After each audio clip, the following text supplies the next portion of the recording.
Hi everyone. இன்றைக்கி நம்ம company லாவில் ஒரு கேஸ் ஸ்டடி கொஸ்டின் பார்க்க போகிறோம்.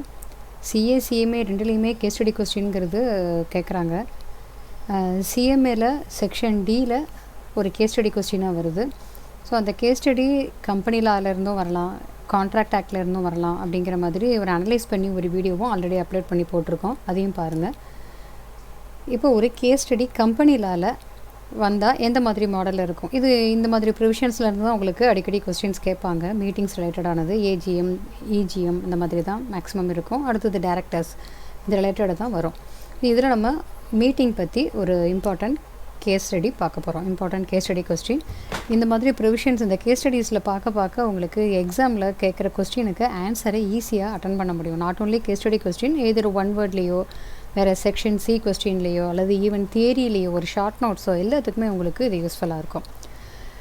நம்மளுடைய சேனலுக்கு இது வரைக்கும் சப்ஸ்கிரைப் பண்ண மறந்துருந்தீங்கன்னா மறக்காமல் சப்ஸ்கிரைப் பண்ணிக்கோங்க, நோட்டிஃபிகேஷனையும் எனேபிள் பண்ணி வச்சுக்கோங்க. இப்போ இந்த கேஸ் ஸ்டடி கொஸ்டினை டீட்டெயிலாக அனலைஸ் பண்ணி பார்க்கலாம். ஒரு கம்பெனி ஏபிசி லாஜிஸ்டிக் லிமிடெட் அப்படிங்கிற ஒரு கம்பெனி. இந்த கம்பெனி ஒரு பப்ளிக் லிமிடெட் கம்பெனி. அதனோட ஷேர் கேபிட்டல் 200 crores இருக்குது.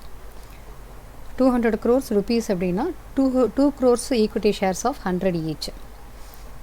இந்த கம்பெனி பண்ணுற பிஸ்னஸ் என்ன அப்படின்னா, ரா மெட்டீரியல் அண்ட் குட்ஸை டிரான்ஸ்போர்ட் பண்ணுற பிஸ்னஸில் அவங்க இன்வால்வ் ஆகியிருக்காங்க. இது ஒடிஷாவில் ஒரு டவுனில், மைனிங் டவுன் பார்பில்ங்கிற டவுனில் இந்த கம்பெனி லொக்கேஷன் இருக்குது. இப்போ இந்த கம்பெனியை எக்ஸ்பேண்ட் பண்ணணும் அப்படின்னு விரும்புகிறாங்க. இப்போ இருக்கிற லாஜிஸ்டிக்ஸ் பிஸ்னஸில் இருந்து ஃபர்தராக இன்னொரு ஏரியாவில் அவங்க நுழையணும்னு ஆசைப்பட்றாங்க. ப்ரொவைடிங் சர்வீசஸ் இந்த area of leasing of its equipment and vehicles. அவங்களோட எக்யூப்மெண்ட்ஸ் வெஹிக்கிள்ஸை லீஸுக்கு கொடுக்குற அந்த ஒரு பிஸ்னஸையும் பண்ணணும், அதையும் இதில் சேர்த்துக்கணும் அப்படின்னு எக்ஸ்பேண்ட் பண்ண விரும்புகிறாங்க. பட் இது ஆப்ஜெக்ட் கிளாஸில் மென்ஷன் பண்ணியிருக்கா அப்படின்னு கேட்டால் அது இருக்குதுன்னு சொல்கிறாங்க. This was however mentioned as an object in the existing object class. Memorandum of அசோசியேஷனில் ஆப்ஜெக்ட் கிளாஸில் இருந்தால் தான் அது பார்க்க முடியும் நம்ம. ஸோ இதில் ஆப்ஜெக்டில் இருக்குது அப்படிங்கிறதும் அவங்களே கொடுத்துட்டாங்க. But there was a need to increase the share கேபிட்டலை இன்க்ரீஸ் பண்ண வேண்டிய அவசியம் இருக்குது.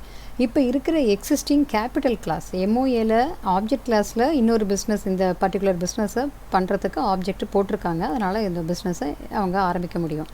பட் கேபிட்டல் அவங்களுக்கு தேவையான அளவுக்கு இல்லை.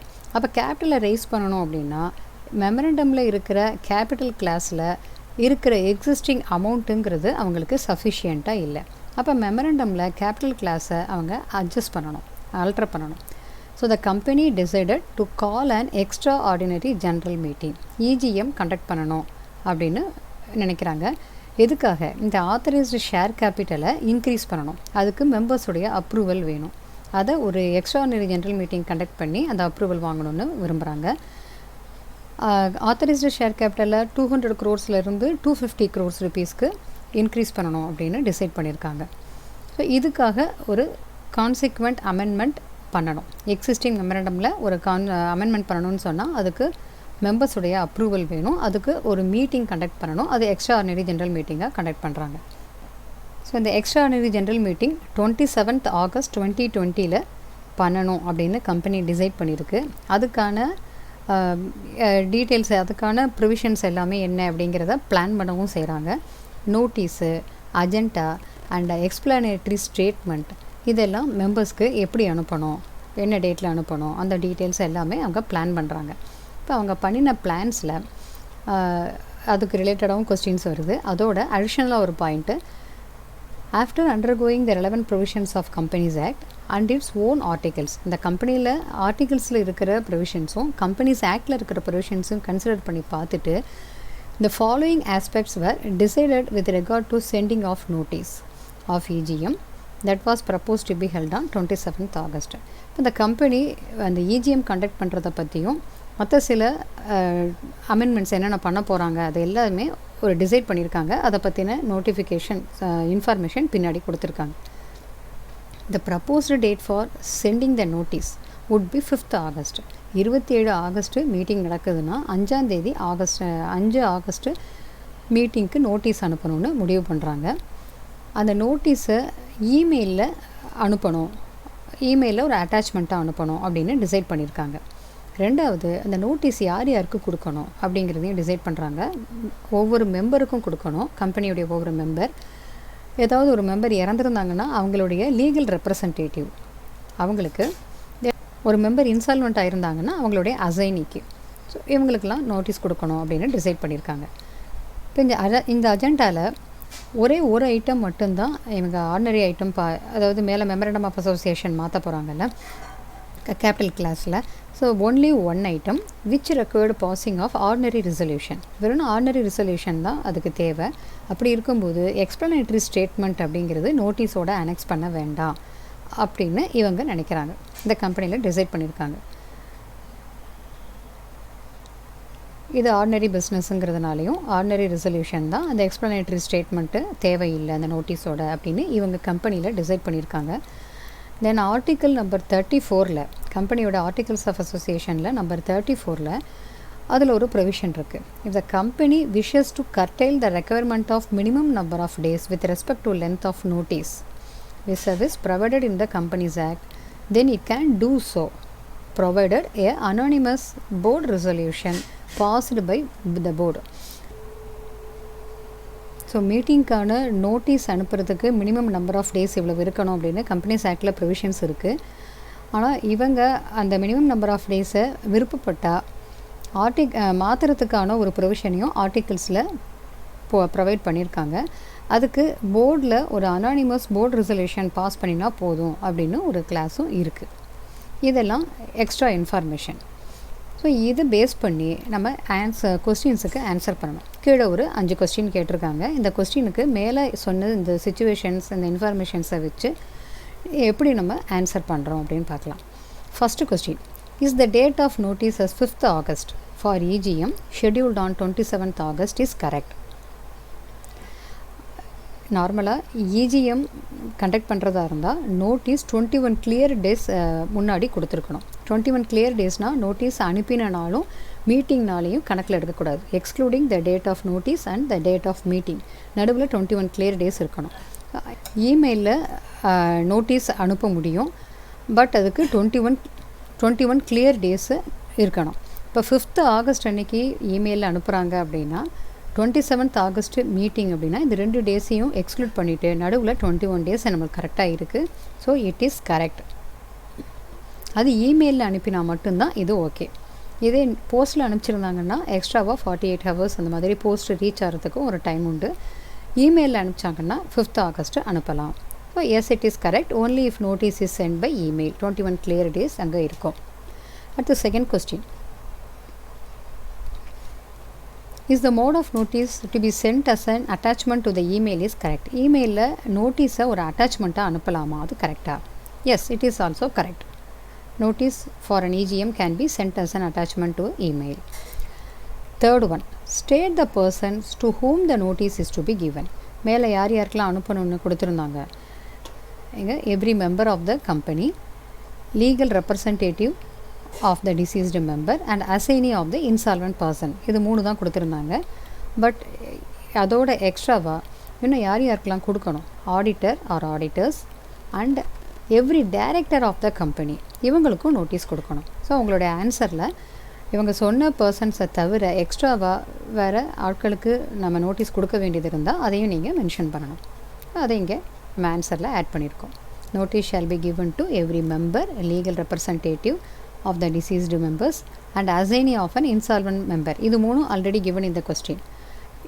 In addition to them, auditor or auditors and every director of the company are also eligible to receive the notice. Then fourth question, as per the company, since an ordinary resolution is to be passed, there is no need for explanatory statement annexed to the notice. கம்பெனியில் என்ன சொல்கிறாங்க? இது ordinary resolution தான், இதுக்கு ஒரு எக்ஸ்ப்ளனேட்டரி statement தேவையில்லை அப்படின்னு அவங்க டிசைட் பண்ணியிருக்காங்க. இது கரெக்டாக? To you agree with it அப்படின்னு கேட்குறாங்க. நோ. ஏன்னா ஆனுவல் ஜென்ரல் மீட்டிங்கில் மட்டும்தான் அங்கே ஸ்பெஷல் பிஸ்னஸ், ஆர்டினரி பிஸ்னஸ்னு பிரிக்க முடியும். அந்த agenda on the basis of matter of agenda. But இங்கே எக்ஸ்ட்ராடினரி ஜென்ரல் மீட்டிங் அப்படிங்கும்போது all business in EGM is a special business. So there is a need for explanatory statement in EGM. So அவங்களோட ஆன்சரில் என்ன சொல்லணும், இஜிஎம்மில் எல்லா பிஸ்னஸுமே special business தான்.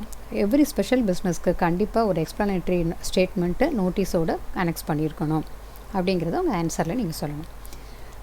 தென் 5th question, state your opinion of curtailing the length of notice as the matter is permitted in the articles. மேலே சம்மில் கொடுத்துருந்தாங்க, ஆர்டிகிள்ஸில் length of notice minimum number of days இந்த லென்த் ஆஃப் நோட்டீஸை குறைச்சிக்கலாம் அப்படின்னு, அதாவது அனானிமஸ் போர்ட் ரெசல்யூஷன் இருந்தால் அதை அவங்க குறைக்க முடியும் அப்படின்னு ஒரு ப்ரொவிஷன் ஆர்டிகிள்ஸில் இருக்குதுன்னு பார்த்தோம். அதை பற்றி உங்களுடைய ஒப்பீனியன் என்ன அப்படின்னு கொஸ்டினில் கேட்குறாங்க.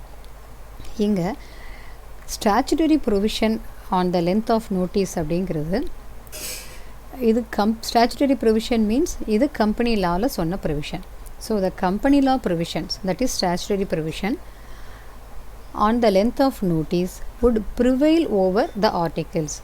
ஸோ ஆர்டிகிள்ஸில் நீங்கள் கம்மியான நாள் போதும் number of days length of நோட்டீஸ்க்கு அப்படின்னு டிசைட் பண்ணினா கூட அது செல்லுபடியாகாது. Only the statutory provision that is the provisions in the company law would prevail over the articles with respect to the minimum length of notice. அப்போ 21 நாளுங்கிறத விட இன்னும் கம்மியாக குறைச்சி நாங்கள் நோட்டீஸ் அனுப்பிக்கலாம் அப்படின்னு ஆர்டிகிள்ஸில் இவங்க மாற்றினாலும் அது எலிஜிபிள் ஆகாது.